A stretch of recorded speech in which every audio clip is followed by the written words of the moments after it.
तस्मै श्री गुरुवे नमः। नमो महावदन्याय कृष्ण प्रेम प्रदायते कृष्णाय कृष्ण चैतन्य नामने गौरतुषे नमः।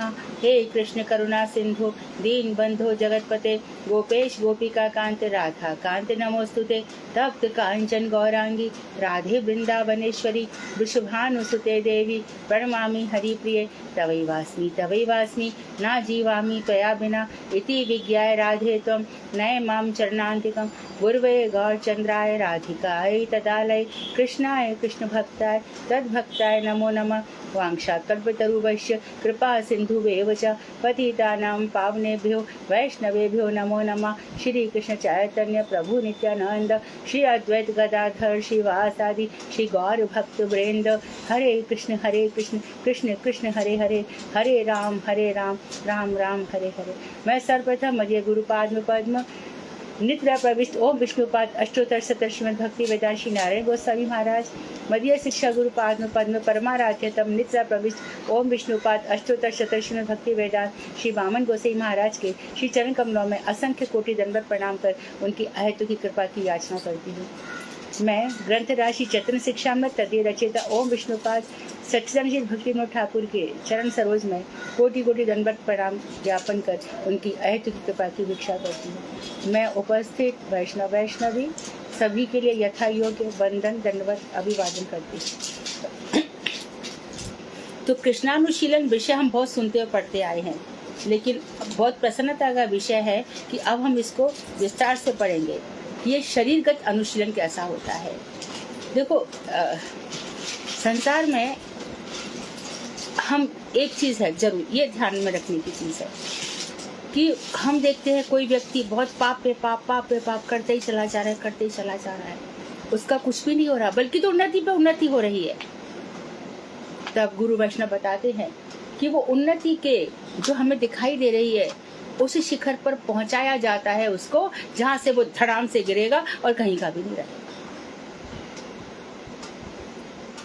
इसलिए कभी भी नहीं घबराना चाहिए कि ये पाप कर रहा है और उन्नति भी ऐसी हो रही है। जैसे कि बल्ब होता है ना, उसमें रोशनी होती है बहुत, लेकिन जब वो फ्यूज होने वाला होता है तो बहुत ज्यादा ही चमचमाता है। और जो बहुत भक्त हैं जिनको बहुत आगे जाना है उनके लिए सब भगवान सारे उनके पाप ताप सब छाट रहे हैं, क्योंकि वो वहां पर पहुंचाने वाले हैं। यद गत्वा न निवर्तन्ते तद धाम परमम्, जहां जाकर हमें वापस लौटना नहीं पड़ता है। तो हम जो छोटी छोटी बातों से कुछ लोग ऐसे प्रश्न करते हैं फोन इत्यादि पे, तो हमने सोचा कि ये बात सभी को बताई जाए। तो अब हम पहले पढ़ रहे हैं शरीरगत अनुशीलन। शरीरगत अनुशीलन 7 प्रकार के हैं। तो पहले श्रवणगत अनुशीलन हम पढ़ रहे हैं। यह 3 प्रकार का होता है। शास्त्रों का श्रवण, शास्त्रों की वाणी। दूसरा है भगवत नाम और भगवत विषयक संगीत का श्रवण। और तीसरा है भक्तिपूर्ण हरि कथा श्रवण। ये 3 क्लियर है। भगवत तत्व विचार, भगवत लीला आदि वर्णन रूप श्रीमद् भागवत शास्त्र, वैष्णवों के जीवन चरित्र और वैष्णव जगत के पौराणिक इतिहास श्रवण को शास्त्र श्रवण कहा जाता है। शास्त्र श्रवण में हमें क्या क्या सुनना है? भगवत तत्व, भगवान है क्या, जीव से उनका क्या संबंध है, हम जो भगवान की तटस्थ शक्ति से निकले हैं उन भगवान के नाम रूप गुण लीला क्या है। ये हो गया भगवत विषयक, ये भगवत तत्व विचार। फिर भगवत लीला आदि वर्णन रूप श्रीमद् भागवत शास्त्र। श्रीमद् भागवत में भगवान के 10वें स्कंध में लीलाओं का वर्णन तो है ही, साथ में भगवान के कितने अवतार हुए, उन अवतारों में भगवान ने कौन कौन सी लीला की, क्या भगवान की। पहला जो स्कंध है वो साधन स्कंध बताया गया कि जो अधिकार है, तो उसमें पहले स्कंध में मुख्य बात कही गई कि ये जो श्रीमद् भागवत है ये उनका ग्रंथ है जिनके हृदय में ईर्ष्या नहीं है, मत्सर नहीं है। क्यों कहा गया? क्योंकि विद्वानों में मत्सर बहुत होता है, साधारण पब्लिक को मत्सर नहीं होता इतना, क्योंकि वो ज्ञान ही नहीं है। लेकिन जो ज्ञानवान हो जाता है तो उसको लगता है मुझसे अच्छा वक्ता कोई नहीं है। ये बड़ी दुख की बात है, बहुत दुख की बात है। तो इसलिए श्रीमद् भागवत में पहले कह दिया गया कि ये ग्रंथ उन लोगों के लिए है जिनके अंदर मत्सर नहीं है, ईर्ष्या नहीं है। फिर साधन है द्वितीय स्कंध में, तृतीय में फिर सर्ग है, चौथा विसर्ग है, पांचवा स्थान है जहाँ पर स्वर्ग इत्यादि नरक इत्यादि सबका वर्णन बताया गया है। तो सर्ग विसर्ग स्थान पोषण, छठा स्कंध पोषण का है। यहाँ पर अजामिल की कथा है, भक्ति का पोषण कैसे होता है। और सातवें स्कंध में प्रहलाद जी की कथा है। ऊती कर्म वासना, कर्म वासना मरती नहीं है, हिरण्यकश्यप की कर्म वासना कभी नष्ट नहीं होती। और प्रहलाद जी के जीवन चरित्र में कर्म वासना का नष्ट बताया गया। अष्टम स्कंद मनवंतर है, हमारे कितने राजा हुए उन सब की कथाएं हैं। नवम स्कंद ईशानु कथा, यहाँ भगवान श्री राम की भी कथा आती है। दसम में भगवान श्री कृष्ण की लीलाओं का वर्णन है। 11वां मुक्ति है, जहाँ भगवान श्री कृष्ण ने स्वयं उद्धव, जब बद्रिकाश्रम में उद्धव जी को भेजा है, मैत्रेय जी भी वहां पर बैठे हैं, उन दोनों को अपना ज्ञान बता रहे हैं। इसको उद्धव गीता भी कहते हैं। ये अर्जुन गीता है जो गीतोपनिषद है, और वो उद्धव गीता है। उसके बाद 12वां स्कंध है आश्रय। दसम स्कंद को निरोध कहा जाता है, जहाँ पर सारी चित्त वृत्तियां शांत हो जाती हैं। तो परीक्षित को भगवान कृष्ण की लीला तो सुना सकते थे, लेकिन परीक्षित को यह बताना बहुत जरूरी था कि जितना तू ब्रह्मांड देख रहा है, जितने तू लोक देख रहा है, जितने तू नीचे तल अतल इत्यादि देख रहा है, ऊपर स्व मह जन तप इत्यादि लोग देख रहा है, ब्रह्मा को देख रहा है, शंकर जी को देख रहा है, देवी देवता को देख रहा है, यक्ष राक्षस किन्नर गंधर्व इत्यादि को देख रहा है, मनुष्य में 4 लाख की जातियां देख रहा है, जलचर खेचर इन सबको देख रहा है। ये सब मेरी विभूतियां हैं, इन सब का साक्षी हूं मैं इनको जल में योनि देता हूँ, थल में योनि देता हूँ, मैं वृक्ष की योनि देता हूँ। ये सब मेरे कंप्यूटर में फीड है। कर्म करो भोग, मैं कुछ नहीं कर सकता। तो ये सब भगवान ने परीक्षित को बताया। बाद में फिर परीक्षित ने यह सब सुन करके उनको एकदम आश्वस्त हो गए। उसके बाद जब देखा कि इनका हृदय एकदम भगवत में हो चुका है, तब उन्होंने दशम स्कंद में भगवान श्री कृष्ण की लीलाएं बताई। यहाँ पर राजा मुचकुंद की भी कथा आ गई, मानधाता की भी कथा आ गई, सौबरी ऋषि की भी कथा आ गई, परशुराम जी की कथा आ गई। 100 उपाख्यान है श्रीमद् भागवत। तो इस तरह से तो श्रीमद् भागवत प्रेमी भगवान श्री कृष्ण के प्रेमी जो भागवत वक्ता हैं, उनसे भागवत सुनी जाती है, तब ये भागवत हृदय में तीर की तरह घुसती है। उसके अंदर के जितना भी विष सब साफ हो चुका होता है। तो ये श्रीमद् भागवत का श्रवण जो भगवान की लीलाओं को बताएगा। उसके बाद वैष्णवों के जीवन चरित्र, हर तिथि पे हम वैष्णवों का पाठ, उनके जीवन चरित्र से पता चलता है कि वैष्णव कितने उच्च कोटि के भगवत निष्ठ होते हैं। उनका कोई भी कार्य भगवान के बिना होता ही नहीं है। तो वैष्णवों के जीवन चरित्र अवश्य पढ़ने चाहिए, सुनने चाहिए। सनातन गोस्वामी, रूप गोस्वामी, जीव गोस्वामी, ये तो है ही। और प्लस जो हमारी पूरी परंपरा है, सरस्वती प्रभुपाद का एक बार भी जो जीवन चित्र सुन लेता है, वो उनका ही होके रह जाता है। फिर नारायण गोसाई महाराज, बामन गोसाई महाराज, इनके जीवन चित्र विशेषांक निकलते हैं, कितनी इनकी कथाएं रहती है। तो हमें पता चलता है, अरे भगवत भक्तों का जीवन तो कुछ अलग ही होता है। हमने कहाँ अपने किस किस को आदर्श मान लिया, ये पैसे वाला है, ये विद्वान है, इसका लड़का बहुत पढ़ रहा है, मेरी लड़की की शादी इतनी अच्छी। ये सब ऐसा लगता है कि मैं व्यर्थ की जिंदगी क्यों जी रहा था या जी रही थी। इन लोगों का जीवन चरित्र हमें सुनना पड़ेगा। तो वैष्णव जीवन चरित्र और वैष्णव जगत के पौराणिक इतिहास, जो पुराणों में वैष्णवों का जीवन बताया गया है। पुराणों में जितने भी वैष्णव है, महाराज अम्बरीश ले लो, चित्रकेतु महाराज ले लो, पुराणों में जिनका वर्णन किया गया है, उस इतिहास श्रवण को शास्त्र श्रवण कहा जाता है। हमारे पूर्वाचार्यों ने वेदांत आदि शास्त्रों के प्रमाणों के आधार पर अवैष्णव सिद्धांतों का खंडन करते हुए जिन तत्व ग्रंथों की रचनाएं की हैं, उनका श्रवण करना एक प्रधान भगवत अनुशीलन का कार्य है। वेदांत रचा गया, ब्रह्मसूत्र रचे गए। ब्रह्मसूत्र में शंकराचार्य जी ने अपनी बात कही, महापुरुषों ने कहा कि अरे जी तू ही ब्रह्म है। तब हमारे मध्वाचार्य जी ने, रामाचार्य ने, हमारे बलदेव विद्याभूषण ने, निम्बादित्य जी ने अच्छी खासी खबर ली शंकराचार्य की और बताया कि नहीं, जीव भगवान का अंश है। तो जितने भी अपसिद्धांत थे उनका खंडन किया गया। ऐसे खंडन पढ़ के देखो, चलते चलते भी जैन धर्म आ ही गया ना, बौद्ध धर्म आ ही गया ना, शबर जाति के धर्म आ ही गए ना, और अभी कितने नए नए आ रहे हैं, आचार्य रजनीश उनको बोलते हैं, और आर्ट ऑफ लिविंग, ये सब कोई भी शास्त्र सम्मत एक भी नहीं है, एक भी नहीं। इनका स्रोत यदि शास्त्रों में देखा जाए कहां से निकले ये, तो कुछ भी नहीं। अरे शंकर और सब एक ही है, कुछ एक कैसे हो सकते हैं? अभी हम लोग तो वैष्णव समझते हैं, शंकर हमारे आराध्य देव हैं, शंकर ध्यान में भगवान श्री कृष्ण की आराधना करते हैं। भगवान श्री राम सीता जी के पति हैं, हमारे श्री कृष्ण राधा जी के पति हैं, हमारे शंकर पार्वती जी के पति हैं, हमारे ब्रह्मा जी गायत्री जी के पति हैं। सबको डिपार्टमेंटल काम दे रखा है, और तुम कैसे करो कि सब एक है? तेज शास्त्र श्रवण होता है, तो वेदांत आदि में ये सब बताए गए, और जितनी भी भ्रांत धारणाएं हैं जो हमारे जीवन को भटका देती हैं, वेदांत में उन सब का सार बताया गया।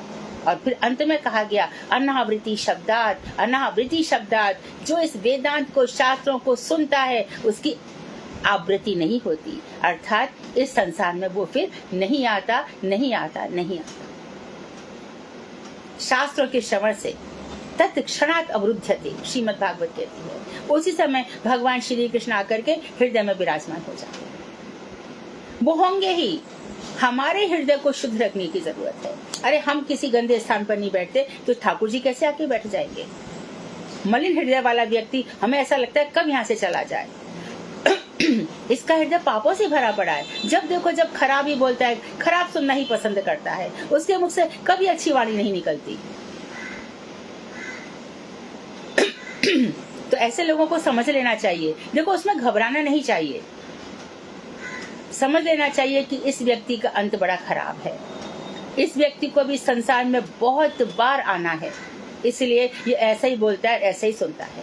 आप ये मत समझो कि हमसे कह रहा है, उसकी क्या औकात है वैष्णवों से कुछ कह सके, और यदि कह रहा है तो अपना ही पाप कर रहा है।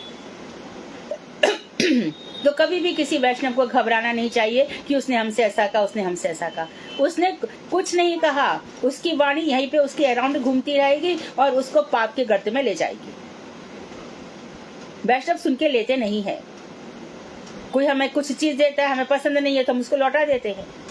इसी प्रकार जो हमें गाली गलौज करता है या अपशब्द कहता है तो उसको ससम्मान वापस कर दो, भाई तेरे पास ही रहे, मेरे कान तेरी बकवास सुनने के लिए नहीं।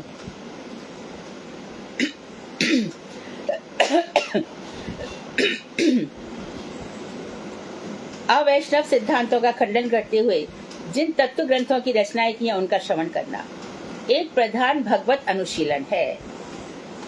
तो अनुशीलन तो समझते हैं, लेकिन विस्तार से हम अब पढ़ रहे हैं। भगवान की भक्ति ही समस्त शास्त्रों का तात्पर्य है। किस शास्त्र का क्या तात्पर्य है, यह निर्णय करने के लिए 6 लिंग यानी 6 प्रमाण या लक्षणों का विचार करना चाहिए। यह चिन्ह है उपक्रम। इसके प्रारंभ में क्या कहा गया, कौन सी बात उठाई गई, उपसंहार, इसका अंत कैसे किया गया, अभ्यास, बार बार बीच बीच में कौन कौन सी बातें आ रही हैं, अपूर्वता फल, पहले का और उसके बाद का दोनों का मिला के जो फल होगा, अर्थवाद और उपपत्ति। इन 6 लिंगों द्वारा निर्दिष्ट हरि व्यक्ति ही सब प्रकार के वैदिक शास्त्रों का तात्पर्य है। तो वेदांत में जितने भी सूत्र हैं उन सब में ऐसा 6 प्रकार से चलते हैं। वेदांत सभी क्या तो शुरुआत हो रही है और क्या अंत हो रही है। जैसे शुरुआत हो गई अथा तो ब्रह्म जिज्ञासा, ब्रह्म के लिए जिज्ञासा है, ये वेदांत का प्रथम सूत्र है। और अंतिम सूत्र क्या है, अनावृत्ति शब्दात, जो श्रवण कर लेता है उसकी फिर आवृत्ति नहीं होती। बीच में अभ्यास रखा गया। अर्थवाद, तात्पर्य निर्णय, अर्थवाद मतलब क्या तात्पर्य है उसका निर्णय किया गया। उपपत्ति, सारांश इत्यादि करके चलता है। अब कह रहे हैं जो संगीत केवल श्रवण इंद्रिय तृप्ति हेतु न होकर भगवान की लीला कथाओं से परिपूर्ण हो और भक्ति वृत्ति बढ़ाने वाला हो, ऐसे संगीत वाद्य आदि का ही श्रवण करना चाहिए। तो जो संगीत हमारी कानों की इंद्रियों की तृप्ति के लिए नहीं हो, बल्कि जिस संगीत में लीला कथाओं से भरपूर हो, वही कथा सुनना, वही संगीत सुनना चाहिए। घंटों तक ये क्या है? आलाप सुने थोड़ी आए थे तो समझते हम बहुत अच्छा संगीत सुना रहे हैं। बिल्कुल मत सुनना। एक ही बात को 10-10 दफे विभिन्न रागों में गाने से क्या भगवान मिल जाएंगे हमें? तो महाप्रभु क्या कहते थे? कीर्तन करो। कीर्तन में क्या? भगवान श्री कृष्ण की लीला कथाएं हो। सुबह चैतन्य महाप्रभु उठते हैं, उनका नगर संकीर्तन निकलता है महामंत्र के साथ, और फिर या फिर राम राघव राम राघव राम राघव रक्ष माम जय, कृष्ण केशव कृष्ण केशव कृष्ण केशव पाहि माम जय। ऐसे होना चाहिए। हमारे पहले भागवत होती थी, और भागवत में देखो कैसे सुंदर सुंदर, आप में से किसी एक को याद होंगे जो पुराने लोग होंगे, कैसे भगवान का देवकी को छैया बाजे, बलभद्र जी को भैया लाल, जाको मुख देखे से कटे यम फंद, जय जय राधे कृष्णा राधे गोविंद। यदुपति यदुराज भक्तन के किए काज, मुरली बजा मैंने ना देखे सो आनंद, जय जय राधे कृष्णा राधे गोविंद। ये तो श्रीमद् भागवत का सार है। ऐसा संगीत जो हृदय में बस जाए, तो ऐसे संगीत को सुनना है। आप लोग में भी सभी लोग अच्छे ही संगीत सुनाते हैं क्लास में। सभी लोग जो बंगला भाषा के हमारे गीत है उनको सुना रहे हैं जिनके अर्थ है। जब तक अर्थ नहीं हो उस संगीत को सुन के लाभ क्या? भाव ही नहीं आएगा। इसलिए हम बार बार कहते हैं गौड़ीय गीति कुछ में जो अर्थ लिखे गए हैं उनको पढ़ो, या अपने गुरु वर्ग से पूछो कि महाराज ये कीर्तन मुझे बहुत पसंद है, क्यों पसंद है, इसका अर्थ क्या है।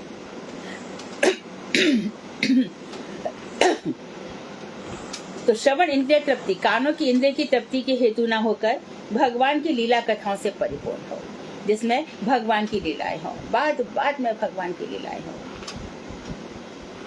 और भक्ति की वृत्ति को बढ़ाने वाला हो।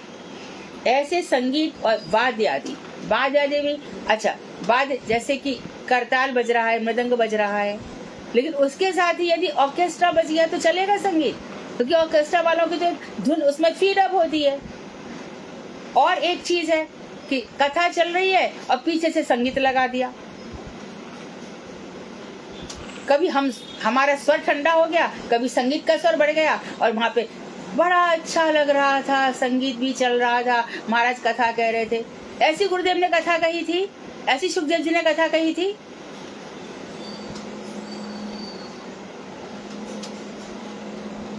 इसलिए कभी भी ऐसी बातों को हमें स्वीकार करना ही नहीं है। हम भक्ति पथ के पथिक हैं,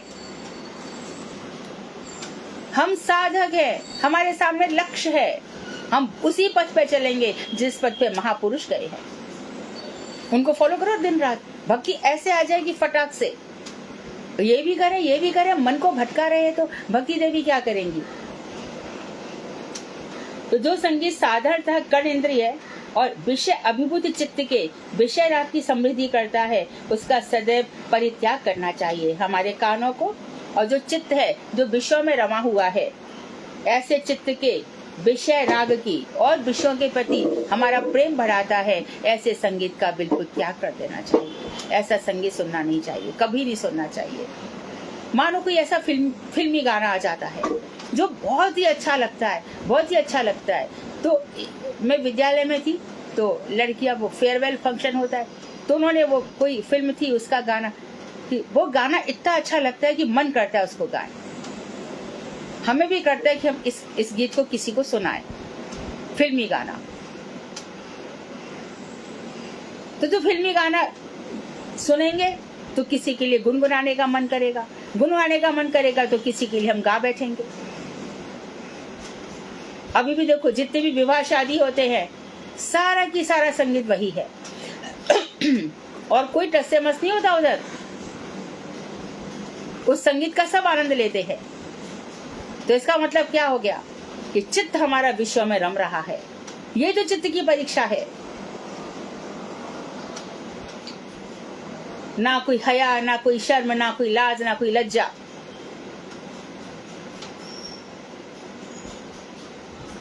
जो मन आए, जैसा एक्सप्रेशन हो रहा है, और बड़े प्रसन्न हो रहे हैं। तो ये सब जो विषयों से भरपूर संगीत है वो सुनना नहीं चाहिए। सुनेंगे तो कान में आएगा ही आएगा। ये जो चित्त है ना, ये चीजों को ग्रहण करता ही है। हम लाख सोचेंगे, नहीं सोचेंगे, वो चिंतन में चीजें आती ही आती हैं, क्योंकि मन उनको या तो मन हमारा इतना पक्का हो चुका होता है कि खाली बकवास है, तेरी बकवास है, इसको मैं क्या सुनूं। नहीं तो चित्त चंचल हो जाता है। खुद अर्जुन ने भगवान से कहा, ये चित्त बड़ा चंचल है, वायु रिव सुदुष्करम, हवा से भी ज्यादा इसको कंट्रोल करना मुश्किल हो रहा है, और समय हमारे पास उतना ही है।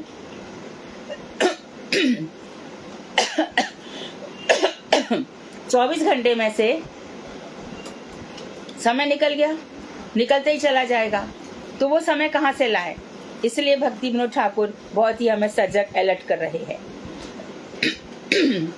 सेवाकालीन गीत, वाद्य और वंदना आदि को सुनना चाहिए। सेवा के समय जो गीत बजते हैं, सुबह उठकर ही हमें रोज सुनना है। विभावरी शेष आलोक प्रवेश, निद्रा छाड़ उठ जी, बोलो हरि हरि मुकुंद मुरारी, ये हमें सुनना ही पड़ेगा। राम कृष्ण है गिरी, इसका बहुत सुंदर अर्थ है। जैसे जैसे भजन बढ़ता जाएगा तो इस स्थिति का अर्थ भी आता जाएगा। और फिर कोई कह दे पहले हमें अर्थ बता दो, नहीं बता भी देंगे तो हम समझेंगे ही नहीं। गुरु वैष्णव इतने साधारण से चीजें देने लग गए ना, हम भटक जाएंगे। तो कल बताया था ना ज्यादा विलंब करो, ना जल्दीबाजी करो। जल्दीबाजी में भी पतन की संभावना है, क्योंकि जो भक्ति रस है ना, वो श्रृंगार परक है, राधा कृष्ण के माधुर्य से युक्त है। और यदि हमने अपरिपक्व अवस्था में इसको सुन लिया तो हमारा ही विनाश होना है।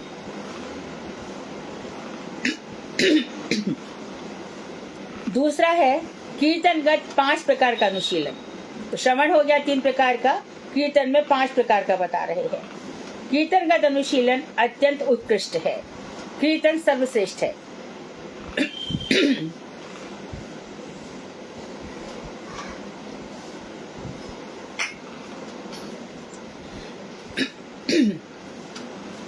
तो कीर्तन सर्वोत्कृष्ट माना गया। पूर्वोक्त विधि के अनुसार शास्त्र कीर्तन, शास्त्रों को कहना और सुनना, नाम लीला आदि कीर्तन, स्तव पाठ रूप कीर्तन, विज्ञप्ति और जप, विज्ञप्ति निवेदन करना और जप करना, ये सब कीर्तन के प्रकार हैं। तो कीर्तन में 5 चीजें हो गई। शास्त्र यदि सुन रहे हैं तो देखो यहाँ पे साफ स्पष्ट हो गया, उस समय आपका जप भी चल रहा है, नाम भी चल रहा है, श्रवण सब कुछ हो रहा है। तो उस समय माला लेकर बैठने की आवश्यकता बिल्कुल नहीं है। बहुत ऊंचे वक्ता श्रीमद् भागवत शास्त्र का पाठ कर रहे हैं और उस समय यदि हम हरि नाम कर रहे हैं तो अपराध है। परीक्षित हरि नाम करते फिर क्या जरूरत थी। इसका मतलब आप कथा सुन ही नहीं रहे हो। ऐसे लोगों को 10 बार भागवत सुन लेंगे, उनको नहीं पता कि भागवत में क्या है। उनसे पूछो जन्माद्य से यथा जो पहला श्लोक है, इसका अर्थ बताओ। सत्यम परम धीमहि का अर्थ बोलो। निगम कल्प तरु गणितम फलम, इसका अर्थ बोलो। कुछ नहीं पता, कुछ नहीं पता। हम भागवत सुनाएंगे, हम भागवत का प्रचार करेंगे, मुझे भागवत सुनाना है। सुना 10 सवाल मेरे, पहले उनका उत्तर दे। लेकिन जब बड़े बड़े वक्ता बैठेंगे वहां पर, जो अनुभवी हैं, बड़े का अर्थ क्या होता है, जिनको भगवान श्री कृष्ण की लीलाओं की अनुभूति हो रही है, भगवान श्री कृष्ण जिनके हृदय में विराजे हुए हैं, जिनको मंत्र सिद्ध हो रहे हैं, तो उनकी कथाएं ही उनकी कृपा है। वो कथाओं के माध्यम से कृपा कर रहे हैं। जिससे वो कथाएं हमारे हृदय में आकर बैठ जाएं, जो छलनी हुआ पड़ा है, हजारों प्रकार की जिसमें चीजें घुसने को तैयार बैठी हैं, उस हृदय को एकदम साफ सुंदर चित्त बनाकर फिर वो कथाएं वहां पर टिक जाएंगी स्थिरता पूर्वक। तो नाम लीला आदि कीर्तन स्तव पाठ स्तुतियां करें, स्तुतियां पाठ कीर्तन जरूर करना चाहिए। इसके बाद विज्ञप्ति, भगवान के आगे निवेदन, जो भी है क्षमा याचना तो रहनी चाहिए, क्षमाशील हृदय से जाना ही चाहिए। क्षमावान के ही भगवान है, क्षमा करो भी और भगवान से क्षमा मांगो भी। जिसके प्रति अपराध हुआ है उसके चरणों में बार बार क्षमा मांगो। वैष्णव के प्रति किया गया अपराध की क्षमा कहीं भी नहीं है। प्रत्यय राक्षसी जल के राख हो गई सुदर्शन चक्र के सामने। भगवान का जो सुदर्शन चक्र है वो भक्तों की रक्षा में हमेशा तैनात खड़ा है, अलक्षित भाव से। भगवान के भी तो चतुर्भुज है, कहाँ दिखाई देती हैं जब वो बंसी बजाते हैं तब। शंख चक्र गदा पद्म उनके चारों ओर घूमते रहते, कहाँ दिखाई देते हैं, जब जरूरत हो तब आ जाते हैं। विज्ञप्ति और जप, ये 5 प्रकार के कीर्तन है। तो आप समझ लीजिए इस बात को आज स्पष्ट रूप से। शास्त्र कीर्तन हो रहा है, वो भी हमारा कीर्तन है। हम नाम लीला आदि कीर्तन कर रहे हैं भगवान का, वो भी कीर्तन है। स्तुतियां गा रहे हैं, वो भी कीर्तन है। विज्ञप्ति कर रहे हैं, वो भी कीर्तन है। और हमारा जप चल रहा है, वो भी कीर्तन है। इन 5 में से हम कोई भी कर सकते हैं। ये 5 प्रकार के कीर्तन है।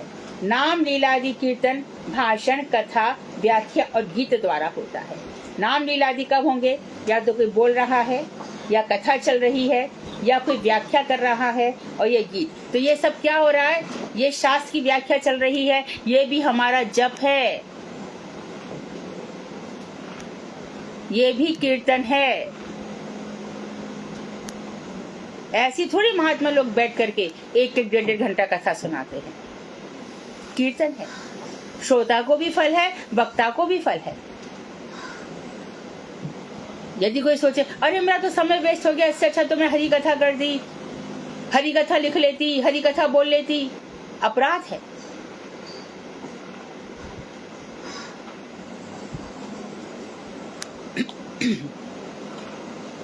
विज्ञप्ति 3 प्रकार की होती है। विज्ञप्ति को स्पष्ट किया, प्रार्थनाएं होती हैं इसमें, और दैन्य बोधिका अपनी दीनता को बताने वाली, और तीसरी चीज लालसामयी, और अधिक लालसा बढ़ती जाए। भगवान कैसे, कहाँ जाऊं, कहाँ पाऊं, कब आप मुझे मिलेंगे, कहाँ पाऊं मैं भगवान। इस जो भवाटवी है, ये संसार रूपी जंगल है, ये कब मेरा खत्म होगा। इसके कांटे अब मुझसे, इन कांटों पे चला नहीं जाता नाथ, हे किशोरी जो। तो इस तरह से तो दैन्य बोधिका है, दैन्य दिखाने वाली। क्षमामयी भी है, जैसे पहले ही बताया था। प्रार्थना होती है, ये विज्ञप्ति 3 प्रकार की होती है। मंत्र के अंतर्गत लघु उच्चारण का नाम जप है। तो मंत्र के अंतर्गत जो लघु उच्चारण हो रहा है, अर्थात इतनी आवाज जिसको उपांशु जप कहते हैं, होठों से निकल रहा है और कानों तक पहुंच रहा है, इसका नाम जप है। हरे कृष्ण कृष्ण कृष्ण हरे हरे, हरे राम राम राम हरे हरे, हरे कृष्णा कृष्णा कृष्णा हरे हरे, हरे राम राम राम हरे। क्वालिटी, अपनी आवाज आप सुनो, उस समय हृदय कैसा हो आपके, कम से कम उस समय थोड़े तो रोंगटे खड़े हो, थोड़ा तो कंपन हो, थोड़े तो ठाकुर जी की अनुभूति हो। या फिर हम तो 1 लाख नाम जप कर लिया, अनुभूति कितनी हुई? तो ये इन्होंने स्पष्ट कर दिया। अब बता रहे आघ्राण कहते सूंघना को। भगवान को अर्पित पुष्प, तुलसी जी, चंदन, धूप, माल्य, मालाएं और कर्पूर आदि गंध द्रव्यों को सूंघकर घ्राणेन्द्रिय द्वारा भगवत अनुशीलन करना चाहिए। तो जो कुछ भी दे दिया जाता है हमें, उसको सूंघने के बाद भगवान को अर्पण करोगे तो अपराध हो जाएगा। भगवान का किसी ने दिया, सीधा सूंघा, सूंघने से भगवान, क्या भाव से सूंघना चाहिए कि भगवान के चरणों की अंग की गंध मेरे हृदय में प्रवेश कर रही है, मेरे अंगों के रोम रोम में व्याप्त हो रही है। तो इस तरह से सूंघना चाहिए। अनिवेदित गंध को सूंघने से केवल मात्र तुच्छ इंद्रियों का विषय राग वर्जित होता है, और जो भगवान को अर्पण नहीं किया गया, अनिवेदित है, उसको हम, कितना सुंदर सेंट है, कितना सुंदर इत्र है, तो वो अपनी इंद्रियों के लालसा के लिए होता है। तू आज कौन सा स्प्रे लगाएगा? अरे आजकल बड़ा अच्छा स्प्रे आया, ये देख। ये भगवान को अर्पण नहीं किया गया तो ये सांसारिक रागों को बढ़ाने वाला है। इसका यत्न पूर्वक परित्याग करना चाहिए। चौथा है दर्शनगत अनुशीलन। श्री मूर्ति का दर्शन, उनकी कृपा दृष्टि लाभ। तो श्री मूर्ति के पास हम गए, उनके अपने बाम भाग से, और श्री मूर्ति का दाएं भाग अपने भाग, क्योंकि भगवान की कृपा दृष्टि है वो कैसी है? बंकिम है, तिरछी है, कृपा कटाक्ष। श्री मूर्ति को हम प्रणाम किस लिए कर रहे हैं? उनका कृपा कटाक्ष प्राप्त हो। कदा करिष्यसि है माम कृपा कटाक्ष भाजनम।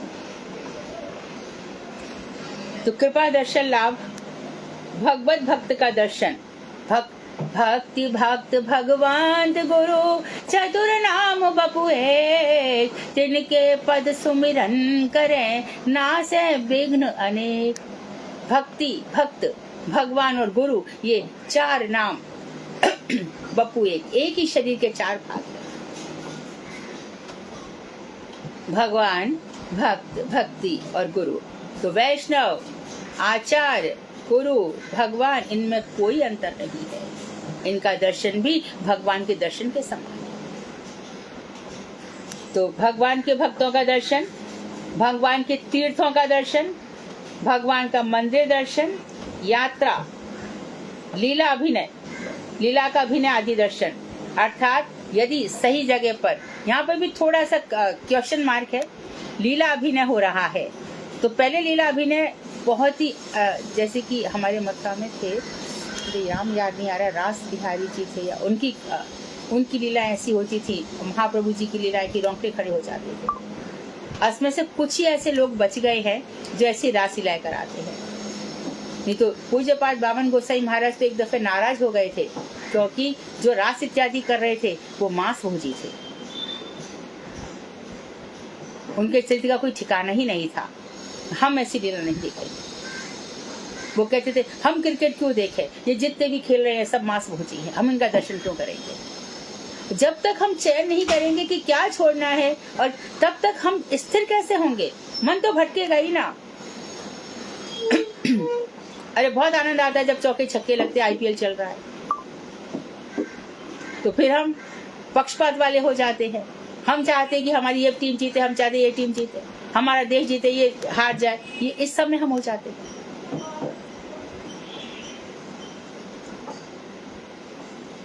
हम भूल ही जाते हैं। इन सबको देखिए, सब मनोरंजन को बढ़ाने वाले हैं और कृष्ण भक्ति को कम करने वाले हैं। कोई चीज पूर्ण रूप से रखी है, उसको आधा काट के अलग कर दिया तो पूर्ण कैसे होगी? तो हमें अपनी संपूर्णता को बचाना होगा। ओम पूर्णमदः पूर्णमिदं पूर्णस्य पूर्णमादाय पूर्णमेव अवशिष्यते पूर्णात् पूर्णमुदच्यते। हम भगवान श्री कृष्ण पूर्ण हैं और उनके हम जो अंश हैं वो भी पूर्ण हैं। ओम पूर्णमदः पूर्णमिदं पूर्णात् पूर्णमुदच्यते पूर्णस्य पूर्णमादाय पूर्णमेव अवशिष्यते। पूरा की पूरा भगवान का होना है।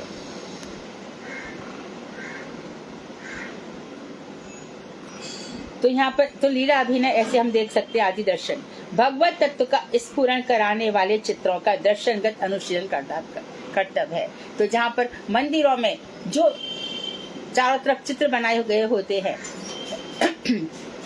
है ना, उड़ीसा के मंदिरों में जाओगे, अभी हमारे जितने भी मंदिर हैं उनमें चारों तरफ चित्र इत्यादि लगाए जाते हैं। तो ये भगवान की लीलाओं का स्मरण कराते हैं, इनका दर्शन करना चाहिए। तो हमें बता दिया गया किस किस का दर्शन करना है। दर्शन इंद्रिय की वृत्ति जीव को बहिर्मुख रूपादि दर्शन द्वारा विस्मय विषय कूप में फेंक देती है। दर्शन इंद्रिय की जो वृत्ति है, आंखों की जो वृत्ति है, वो तो देखेगी, लेकिन वो क्या देखेगी? बहिर्मुख रूपादि दर्शन। कौन मिस इंडिया बना, कौन मिस वर्ल्ड बना, और उसका क्या फिल्म में वो कैसी, ये सब है ना, ध्यान रखना, कुछ भी नहीं है, सब लीपाप होती है। उन लोगों से पूछो जिन्होंने इनका वास्तविक रूप देखा है, तो वो लोग उस जिस जगह को हम लोग इतना समझते हैं कि वहाँ सौंदर्य का साम्राज्य है और वहां पे रहने वाले लोग समझते इससे बुरा जगत कोई नहीं है।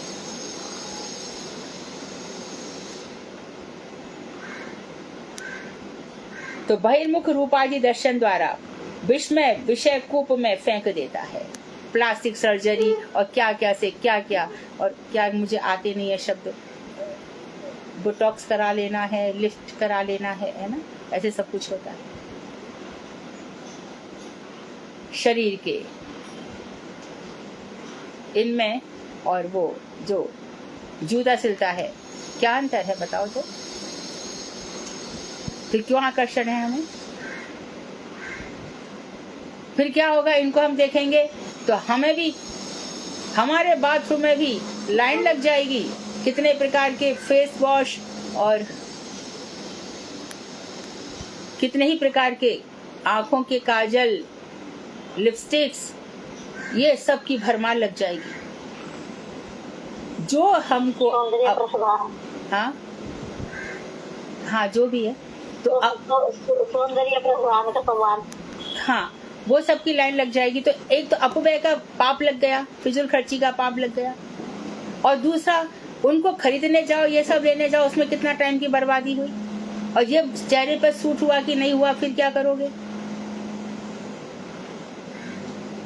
तो भैया नहीं अच्छा लग रहा है, ठाकुर जी के चंदन की गंध सबसे बढ़िया है। अपनी मुल्तानी मिट्टी कौन सी कम है?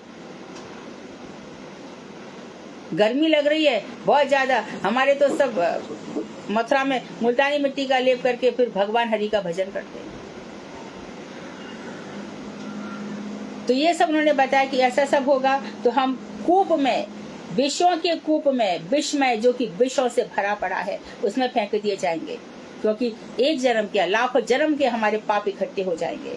इसलिए इनका सावधानी से परित्याग करना चाहिए। संसार में जो कुछ भी देखा जाए उसमें भगवत संबंध मिश्रित कर लेना चाहिए, और संसार में जो कुछ भी दिखाई दे रहा है उससे हम आंखें तो हटा नहीं सकते, तो उसमें भगवान से, सब में भगवान का रूप है। सिया राम में सब जग जानी, करहूं प्रणाम जोर जग पानी। पांचवा बता रहे स्पर्शगत अनुशीलन। त्वचा द्वारा स्पर्श किया जाता है। वैध भक्तों का यह कर्तव्य है कि वे बहिर्मुख शरीर या पदार्थों का स्पर्श ना करें, बहिर्मुख पदार्थों का या शरीरों का स्पर्श ना करें, बल्कि सेवा के समय भगवत मूर्ति स्पर्श का आनंद प्राप्त करें। बहुत लोगों को आदत है हग करने की, अरे क्या जरूरत है? प्रणाम करो सबको, अपना भी तो उसमें से तप नष्ट हो जाता है। हमारे पूज्य पाद बाण गोसाई महाराज के चरण छूना, बाद में गुरुदेव के लिए भी ऐसा कर दिया गया था, चरण छूना अपराध था, माना उनके सामने एकदम पैक टेबल लगा दिया जाता था। कैसे कैसे लोग आते हैं, तो हर किसी का स्पर्श ले लो तो कितनी सारी बीमारियां भी आ जाती हैं उन लोगों की, उनका शरीर चिन्मय होता है, जल्दी से असर कर जाती हैं चीजें। तो बाहरी पदार्थों का, और जो लोग भक्ति नहीं कर रहे हैं, अरे ये मेरा भैया है, ये मेरी बहन है, ये मेरा बेटा है, अरे इसको तुम नहीं जानते, तो मेरा बड़ा प्यारा बच्चा है। दूसरों को इम्प्रेस करने के लिए तेरा प्यारा बच्चा, तो घर में लाड़ कर दूसरों को क्या दिखा रहे हैं?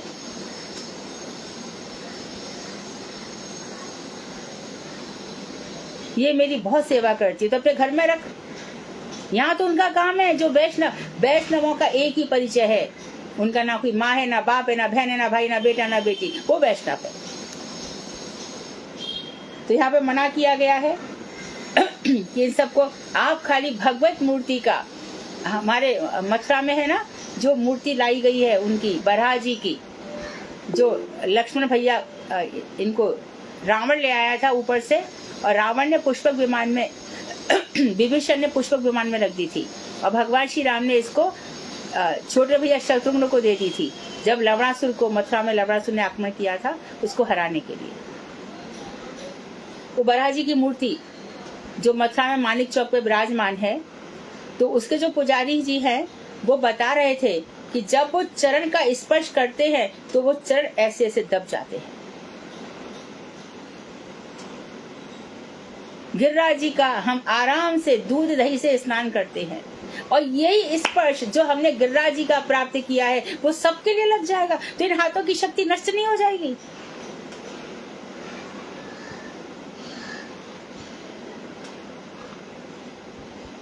तो वो यही कह रहे हैं कि भगवत मूर्ति स्पर्श का आनंद प्राप्त करें। उन्हें भगवत भक्तों के स्पर्श और आलिंगन द्वारा अनिर्वचनीय सुख प्राप्त करना चाहिए। उन्हें मात्र भगवत भक्तों को उनके चरण छूने चाहिए, उनके चरण संवाहन करने चाहिए, चरण दबाने चाहिए। जब गुरुदेव यहाँ पे आते थे तो बहुत मन करता था कि महाराज जी के सब लोग वहाँ चरण संवाहन करते, हम भी करें, तो महाराज जी आज्ञा नहीं देते थे। एक दो बार दी थी, पर बेटी रहने दो, हम तो समझते हैं, दुनिया नहीं समझेगी।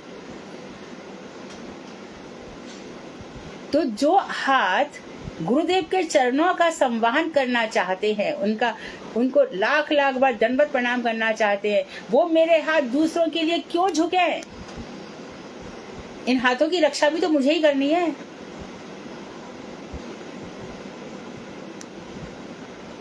तो ऐरे गहरे किसी को भी जरूरत नहीं है, अपने आप को बचा के रखना पड़ेगा, और उन्हीं का आलिंगन करें जो वैष्णव भक्त हैं।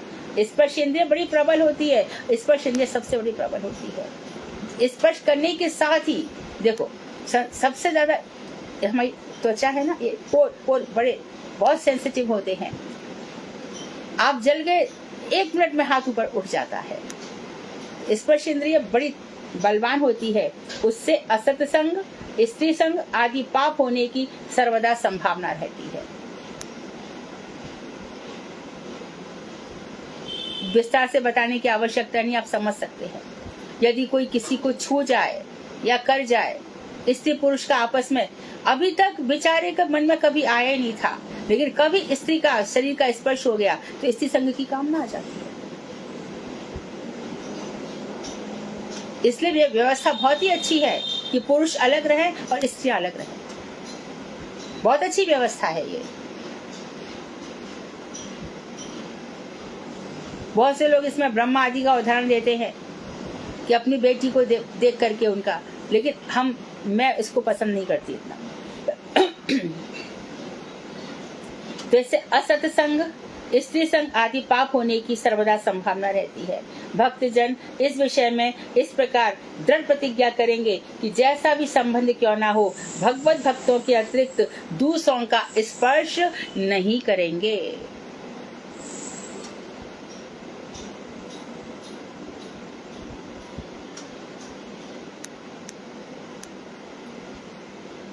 तो दृढ़ प्रतिज्ञा करें कि कैसा भी संबंध क्यों ना हो, भगवत भक्तों के अतिरिक्त दूसरों का स्पर्श नहीं करेंगे।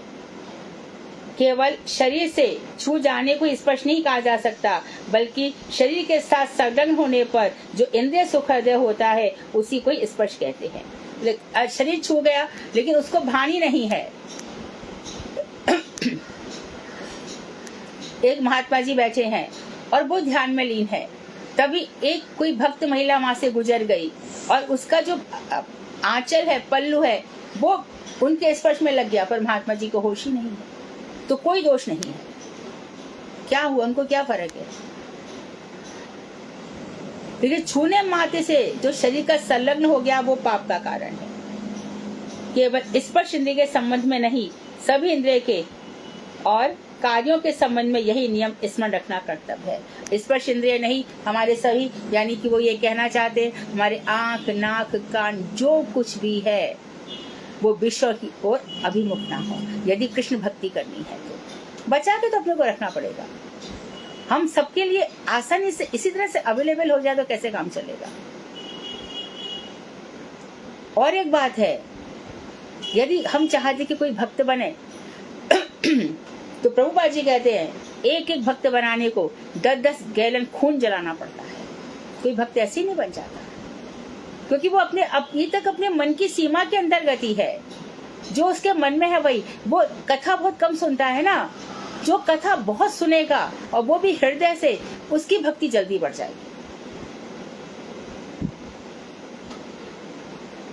कथा सुनने से भक्ति बढ़ती है, स्वयं के प्रयास से उतना नहीं होता। इन कथाओं से हम कहां से कहां नहीं पहुंच सकते बोलो, क्योंकि हम साइमल्टेनियसली आगे बढ़ने की भी बात कह रहे हैं और कहां पे बचना है वो भी कह रहे हैं। दोनों पैरेलल लाइन चलती रही तो हमारा उद्धार नहीं है। ये भी चले, ये भी चले।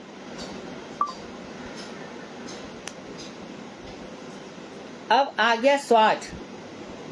स्वादगत अनुशीलन 2 प्रकार से है, प्रसाद आस्वादन और श्री चरणामृत आस्वादन। भक्तजन भगवान के प्रसाद के अतिरिक्त और कुछ भी आस्वादन नहीं करेंगे। रास्ते में पानी पूरी है ना, पानी पूरी देख करके मन बड़ा ललचाता है, जीभ में पानी आ जाता है, लेकिन ठाकुर जी को निवेदित नहीं है तो भक्त नहीं खाएंगे। और भी कोई भी चीज रास्ते में बड़ा जो मसाला डाला जाता है ना, डोसा होगा या कुछ भी होगा तो बड़ी सुगंध उसकी फैल जाती है, अमूल डालते हैं या कुछ भी ऐसा डालता है,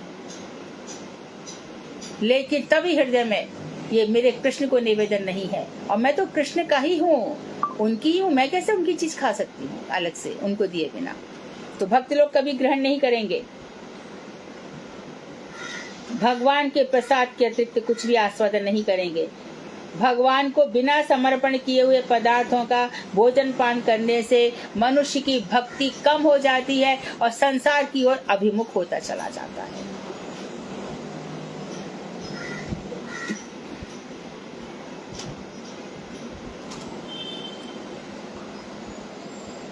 भगवान का प्रसाद और भगवत भक्त का प्रसाद, ये दोनों ही आस्वादन के योग्य है। भगवान का प्रसाद और भगवत भक्त का जो प्रसाद है वो तो महा प्रसाद है। भगवान के प्रसाद में तो मात्र दृष्टि भोग हुए, देखने मात्र से भोग किए, और भक्त तो भगवान का प्रसाद रस ले लेकर के खा रहा है, उसने भी थोड़ा सा छोड़ दिया और हमने खा लिया, भक्ति निश्चित रूप से बढ़ जाएगी।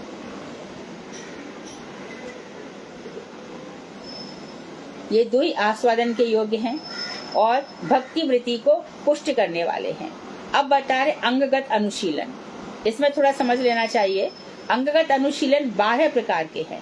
तांडव, दंडवत प्रणाम, अभ्युत्थान, अनुव्रज्या, अधिष्ठान स्थानों में गमन, परिक्रमा, गुरु और वैष्णवों की सेवा, श्री मूर्ति की सेवा, अर्चन, भगवत भाव, मिश्रित पुण्य जल में स्नान, वैष्णव चिन्ह धारण और हरिनाम अक्षर धारण। तो अब बता रहे अंगगत में, अंगगत कैसे अनुशीलन होगा। तो पहले बताया तांडव का अर्थ है नृत्य।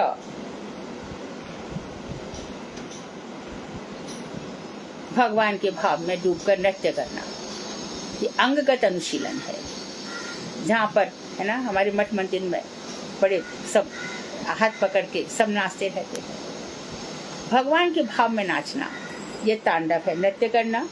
फिर दूसरा बता रहे साष्टांग दंडवत प्रणाम द्वारा नति करना उचित है।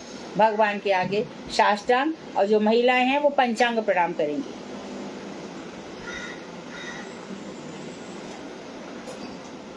नति झुकना, नति करना, अवनत होना, झुकना। श्री विग्रह या भगवत भक्तों को देखते ही उठकर सम्मान करने का नाम अभ्युत्थान है, जिसको हम अगवानी भी कहते हैं। हम उनकी अगवानी कर रहे हैं, उठकर स्वागत करना। किसको देख करके? मानो श्री विग्रह तुरंत उठ करके प्रणाम करेंगे और भगवत भक्त देखेंगे तुरंत ही उठकर प्रणाम करेंगे। रास्ते में हम नवद्वीप धाम जाते हैं तो जगह जगह क्या होता है, महाप्रभु जी की पालकी हर जगह दिखती जाती है, तुरंत प्रणाम, रुकेंगे 2 मिनट। हम जल्दी जा रहे हैं तो भी रुकना होगा, महाप्रभु को प्रणाम करना होगा, प्रणाम करके अपनी आत्मनिवेदन को करना होगा। महाप्रभु आपकी कृपा से हम इस नवद्वीप के चिन्मय धाम में चल पा रहे हैं। आपके दर्शन मिल गए और हमें क्या चाहिए। मूर्ति के दर्शन को महाप्रभु के साक्षात दर्शन ही समझना चाहिए। तो ये अभ्युत्थान है, हम उठकर खड़े हो गए। अनुव्रज्जा है, आगे पीछे पीछे पीछे चलने का नाम अनुव्रज्जा है। जब पालकी जाएगी, देखो कोई भी पालकी मिल गई उसके पीछे 2 मिनट चलो। भगवत भक्त हमारे घर में आए, उनको हम छोड़ने गए, 5 मिनट तक उनके पीछे पीछे 5-7 कदम तो चलना ही पड़ेगा। यह अनुव्रज्जा है, उनको दूर तक छोड़कर आना। फिर बता रहे हैं श्री मंदिर, भगवत तीर्थ और वैष्णव स्थान आदि अधिष्ठान स्थान कहलाते हैं। मंदिर में भगवान के तीर्थ और वैष्णव जहाँ पर विराजते थे, ये सब स्थान अधिष्ठान स्थान कहलाते हैं। ऐसे पवित्र स्थानों में गमन करना चाहिए, इन स्थानों में जाना चाहिए। विभिन्न प्रकार के उपकरणों द्वारा भगवान की पूजा को अर्चन कहते हैं। अभी गर्मी आ गई तो ठाकुर जी की चंवर से हवा कर रहे हैं, पंखा है उससे हवा कर रहे हैं।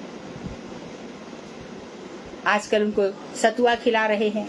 भगवान आपका दिया ही खाते हैं, आपका पहनाया ही पहनते हैं।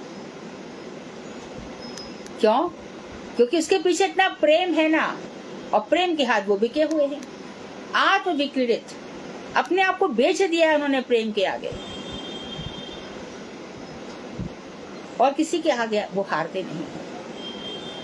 महिमावान रावण, कंस इत्यादि बड़े बड़े जो अपने आप को बहुत धनवान इत्यादि समझते हैं, भगवान के क्षेत्र से उनको अपने आप ही आउट है वो लोग।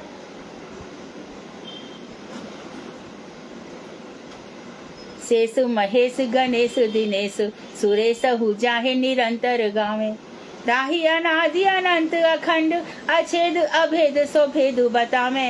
नारद से सुख व्यास रटे पचिहार तो पार न पावे। ताहि अहिर की छोहरिया छछिया भर छाछ पे नाच नचावे। छछिया भर छाछ पे नाच नचावे। छछिया भर छाछ पे नाच नचावे। ये तो भाई प्रेम की बातें हैं, दिल लगी है। ये तो जितना भगवान से प्रेम होगा वो आत्महारा हो जाते हैं। जितनी भक्ति की उन्नति होगी, ठाकुर जी उस उत्थान को देख करके खुद अवनत हो जाते हैं। तो प्रेम की पराकाष्ठा पर पहुंचने के लिए हमें इस प्रकार के अनुशीलन करने पड़ेंगे। अब बता रहे हैं कि वहां पे जाएं और विभिन्न प्रकार के अर्चन करें। भगवत भाव मिश्रित गंगा और यमुना आदि में स्नान करना चाहिए। तो जब गंगा में स्नान करने जाएं, ये ठाकुर जी का चरणोदक है।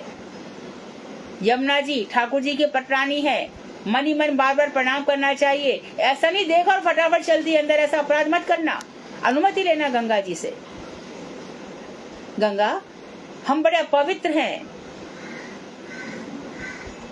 आपके प्रवेश करने की तो हमारी सामर्थ्य भी नहीं है। आप भगवान श्री कृष्ण के चरणों की जो रज है अपने में धारण किए हुए हैं, मुझे पवित्र कीजिए, मैं आपके अंदर प्रवेश करना चाहती हूँ। ऐसी जमुना जी से प्रार्थना करेंगे। माम पुनातु सर्वदार बिंदु बंधु नंदिनी। अरविंद बंधु यानी सूर्य की जो बेटी हैं आप। अरविंद बंधु कहा जाता ना, अरविंद कमल, कमल को खिलाता कौन है? सूर्य। उसकी नंदिनी आप बेटी हैं। आप भगवान श्री कृष्ण की पटरानी हैं। आप हमेशा उल्लसित रहती हैं। आपके किनारों पर भगवान श्री कृष्ण नित्य रास विहार करते हैं। आप वही जमुना है जिसके किनारे पर गोपी गीत हुआ था। ऐसे मन ही मन को प्रणाम करके फिर जाओ। गंगा जी, सुंदर स्तुति। देवी सुरेश्वरी भगवती गंगे, त्रिभुवन तारिणी तरल तरंगे, शंकर मौली बिहारिणी गंगे, मम मति रास्ताम तब पद कमले। इनकी महिमा समझो। महिमा समझ करके ये सब भगवत मिश्रित भावों से इनके अंदर प्रवेश करना चाहिए। इस प्रकार नाना प्रकार के ये शरीरगत भगवत अनुशीलन वैध भक्तों के कर्तव्य के रूप में निर्धारित किए गए हैं। बद्ध जीव शरीर ही है, वो शरीर से ही सब कुछ कर सकता है। अतः जब तक शरीर रहे तब तक यह ध्यान रखना चाहिए कि इस शरीर से ऐसे कर्म ना किए जाएं जिससे जीव बहिर्मुक्ता संसारी हो जाए, तथा शरीर के लिए आवश्यक जितने भी कार्य किए जाएं वे सभी भगवत भाव मिश्रित हों। भगवत भाव मिश्रित कार्यों से भगवत अनुशीलन पुष्ट होता है। तो हम जो कुछ करेंगे उसमें भगवत भाव डाल दो। शरीर के साथ तो जीना ही पड़ेगा, इस शरीर की मृत्यु भी झेलनी पड़ेगी, इस शरीर का बुढ़ापा भी झेलना पड़ेगा, इस शरीर जो रोगों का मंदिर है वो भी मान लेना पड़ेगा, चलो ठीक है। परंतु इस शरीर से हम करेंगे कैसे? तो इसमें बता दिया कि सुनना क्या है, देखना क्या है, सूंघना क्या है, छूना क्या है, सब प्रकार से बता दिया। स्वाद भी हमारा कैसा होगा। तो यह शरीरगत 7 प्रकार के अनुशीलन है। आज आपने जो पढ़ा, मैं दावे के साथ कह सकती हूँ कि इतनी सुंदर अनुशीलन की व्याख्या ना कोई कहता है ना सुनता है, ये खाली चेतन शिक्षामृत की ही कृपा है।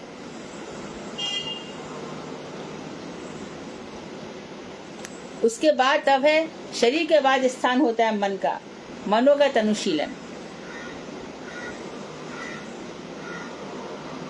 समय हो गया है जी, मैं थोड़ा लेट भी हो गई थी, 5 मिनट। वांछा कल्पतरुभ्यश्च कृपा सिन्धुभ्येव च पतितानां पावनेभ्यो वैष्णवेभ्यो नमो नमः।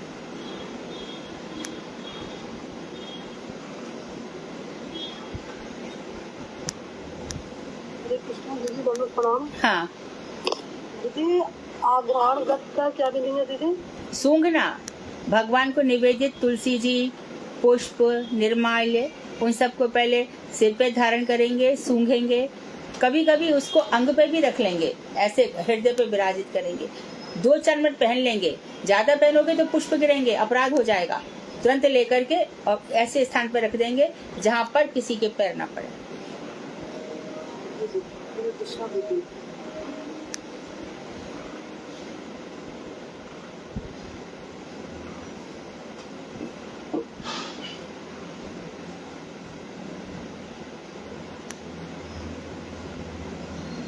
हरे कृष्णा दीदी, दंडवत प्रणाम। दंडवत।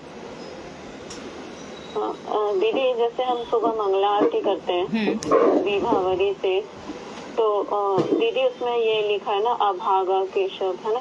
हाँ। तो दीदी मैं अभागा नहीं बोलती हूँ, क्या ये अपराध कर? सुनो, इसमें एक चीज है, केशव पत्रामृत में श्रीपाद बावन गोसाई महाराज ने कहा है कि हमें ये समझना चाहिए कि हमारे जो परम गुरुदेव हैं, है ना, विनोद मंजरी, वो इतने महाभागवत हैं, लेकिन भगवान के आगे जाके उन्होंने क्या कहा है कि मैं अभागा हूँ। तो हमें उनके उस भाव को ग्रहण कर लेना चाहिए। तो हम लोग क्या करते हैं, एक बार तो अभागा बहुत नहीं बोला जाता है, महाराज जी रोंगटे खड़े होते हैं उनके लिए, उन्होंने स्वयं कहा, लेकिन हम कैसे कह सकते हैं? ये बात कई बार उठी है और कई बार उत्तर उन लोगों का यही आया है कि इस चीज को समझो कि इतने बड़े महाभागवत होकर भगवान के आगे कैसे कह रहे हैं कि आपकी भक्ति का भाग ही नहीं है मेरा। तो अभागा केशव करे, फिर हम अपने लिए कहते हैं, उनके प्रति हम अपने भाव अर्पण करते हैं, केशव दास करे नाम संकीर्तन। तो बोल सकते हैं?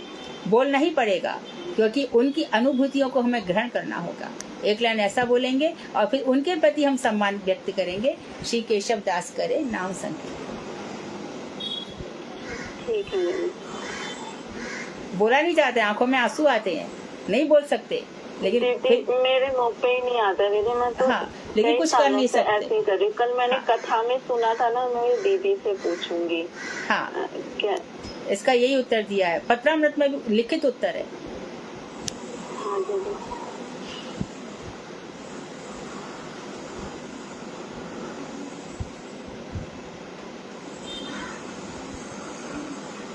हरे कृष्ण जी।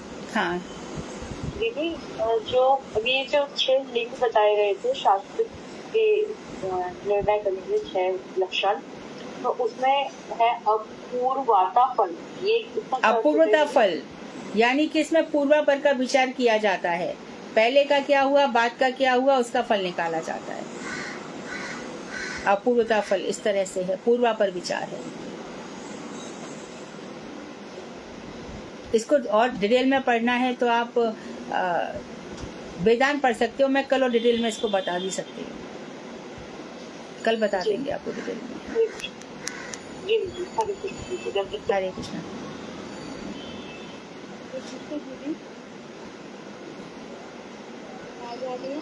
हरे कृष्ण दीदी। दीदी जैसे राधा कुंड का जो जल है हमारे पास, तो वो जैसे आसमानी सुबह को लेते हैं तो वो उसमें डाल सकते हैं? तो डाल दें? बिल्कुल। ठीक है दीदी। तिलक भी कीजिए और आचमन भी कीजिए। क्या चीज दीदी? तिलक भी कर सकते हैं और आचमन भी कर सकते हैं। ठीक है दीदी।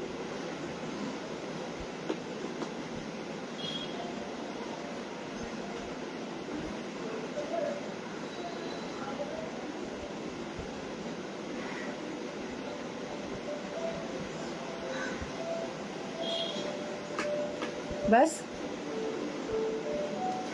कीर्तन।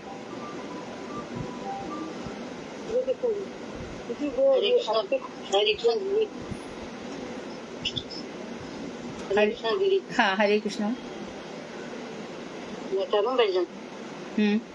आप गाना चाहते हो ना कीर्तन? हाँ।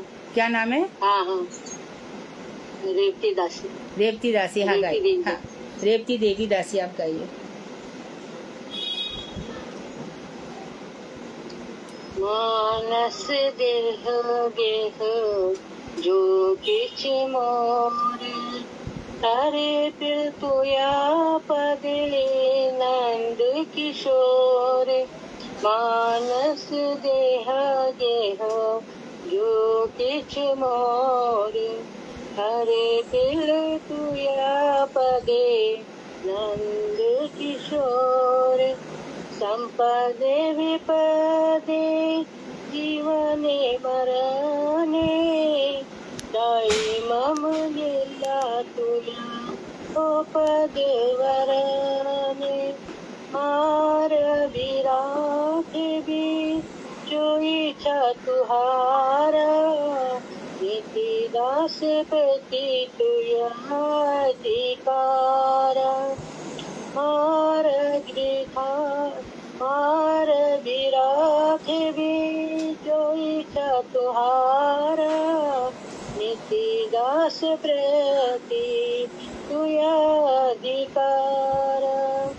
जने माओ भी मोए इच्छा यदि तोरे, बसते ग्रहे जने जन्म हो मोरे। कीट जन्म हो यव वथा तुया दास, बहिर्मुख ब्रह्म जन्मे नाहि आसे।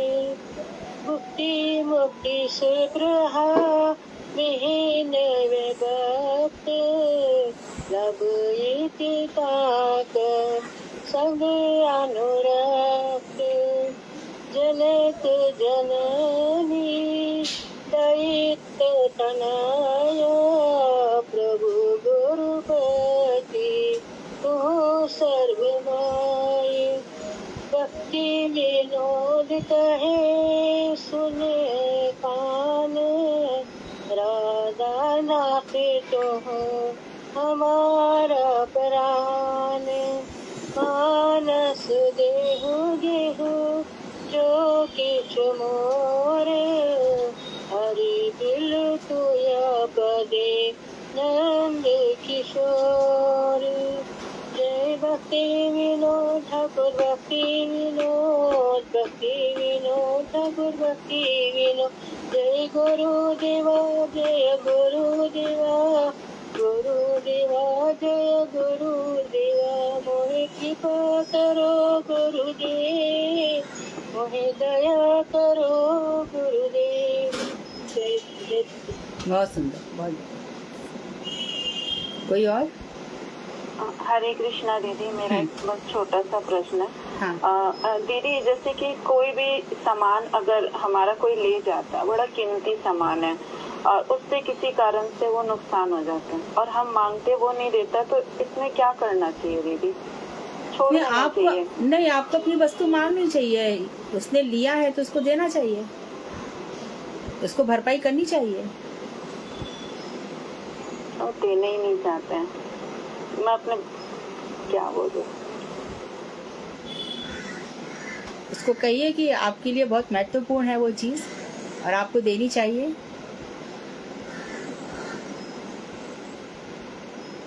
आपसे आपकी इस तरह से कोई वस्तु ले लेगा तो आपके मन में क्या होगा? मेरे मन में वही हो रहा है, आप दीजिए मेरी वस्तु। मैं मांगती हूँ तो वो ये कहते हैं हाँ, जब होगा हम दे देंगे। तो फिर आप क्या कर सकते हैं? तो आप कहिए कि मैं प्रतीक्षा कर रही हूँ, आप दीजिए जल्दी। संसारी लोगों से लेन देन का व्यवहार बिल्कुल नहीं रखना चाहिए, एकदम नहीं। ददाति प्रतिगृह्णाति, जिसके साथ लोगे दोगे उसके पाप पुण्य भी अपने को भोगने पड़ते हैं। इन लोगों के साथ कभी भी लेन देन रखना ही नहीं चाहिए, एकदम स्ट्रिक्ट हो जाओ। तुम लोग कड़क नहीं होते, वही सबसे बड़ी कमी है।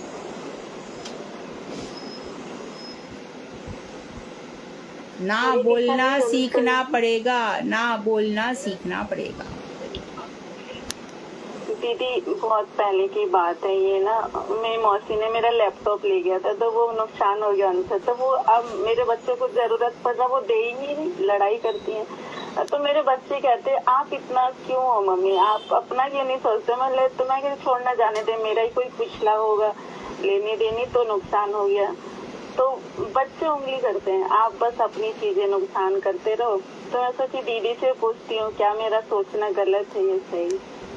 अब ये तो इतना व्यक्तिगत प्रश्न है ना रूबी, इसमें तो जनरल उत्तर तो यही है कि हमें हमारी चीज़ कभी किसी को देनी नहीं चाहिए, और यदि उन्हें नुकसान कर दिया है, यदि उनकी सामर्थ्य है तो उनको इसकी भरपाई करनी चाहिए, और यदि वो नहीं कर पा रहे हैं तो आपके पास कोई रास्ता भी नहीं है।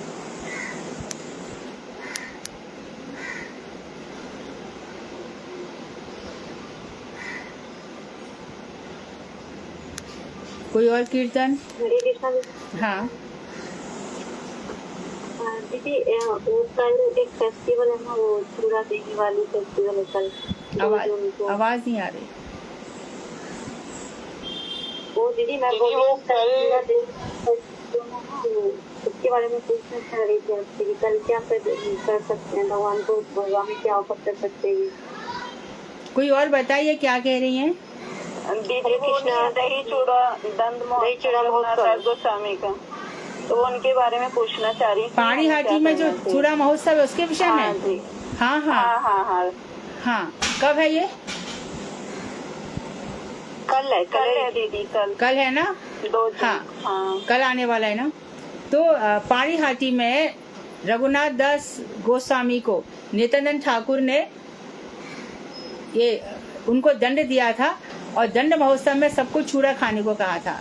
ये जो पोहा होता है ना, इसको तो रघुनाथ दास गोस्वामी ने, फिर वहाँ पर जितने भी उपस्थित वैष्णव थे सबने खाया, और महाप्रभु जी ने अलक्षित भाव से खाया। उसका दर्शन खाली रघुनाथ दास गोस्वामी को ही हुआ था। तो परसों के दिन सभी हमारे भक्त लोग सब मठों में क्या करते हैं, पोहा को भिगो देते हैं, उसमें कोई तो उसको दही डाल करके बनाता है, दही में उसमें मिर्ची डाल देते हैं और इलायची पाउडर डाल देते हैं, गुलाब जल डाल देते हैं, और कोई लोग उसको केला में बना देते हैं, और कोई आम का जो आम के पीसेस करके उसमें कर देते हैं। तो इस तरह से पहाड़ी हाटी महोत्सव मनाया जाता है हर साल, और वही भगवान को भोग लगाया जाता है और वही सब वैष्णवों को दिया भी जाता है। बहुत सुंदर। हमारे मठ में तो प्रेमान प्रभु हर बार नए नए प्रकार से बनाते थे। मैंने उनके ही हाथ का ये सब प्रसाद पाया हुआ है। दीदी, प्रेमानंद प्रभु जी कहाँ पर है? वृंदावन में है। अच्छा, मठ में, सनातन गौड़िया मठ में? नहीं, उनका अपना ही है ना। आई थिंक राधे कुंज है शायद उनके। हाँ दीदी, हरे कृष्णा। राधा कुंज गौड़िया मठ है चैतन्य विहार में। वही बहुत, उनको बहुत तरह के बनाने आते हैं।